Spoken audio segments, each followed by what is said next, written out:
ማንም የተጠማ ቢኖር ወደ እኔ ይምጣ። ሙሴ አባቶቻቸው በጥም ሲቃጠሉ ወደ እኔ ኑ አይደለም ያለው፣ ወደ አለቱ ነው የወሰዳቸው። ኢየሱስ ወደ ሆነ ቦታ አይደለም የሚጠቁመው፣ ወደ እኔ ይምጣ።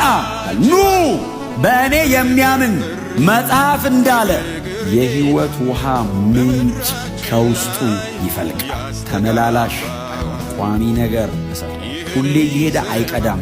ምንጭ ሆድ ውስጥ ነው መከፍተው። ምንጭ ሁልጊዜ ሕያጅ ይወጣል ማለት ያለቀለት አምላክ ነው። እኛ ውስጥ ያለ እኛንን የምናድገው ይመነጫል ማለት ምንድነው? ትጨምራለህ፣ ወደ ሙላት ይመጣል፣ ይቆጣጠራል።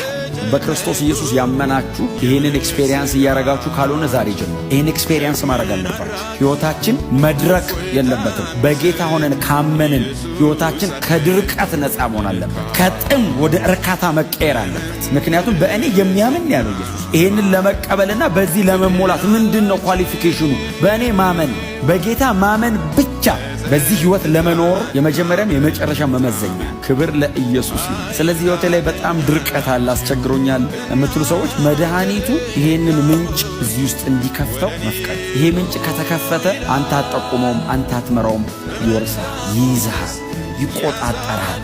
ሁሌ ፍሬሽ ነው። መንፈስ ቅዱስ ጋር አብሮ የሚውል ሰው ያስታውቃል። አይቆራረጥም ሕይወቱ። ሁሌ ፍሎዋል፣ ሁሌ እሳት ነው፣ ሁሌ ሪቫይቭድ ነው፣ ሁሌ ወንጌል ሰባኪ፣ ሁሌ በክርስቶስ ኢየሱስ የሚደነቅ የመንፈስ ቅዱስ ሥራ ይሄ ስለሆነ ከሆዱ ይፈልቃል። ይህንንም ያለው በእርሱ የሚያምኑ ስለሚቀበሉት ስለ መንፈሱ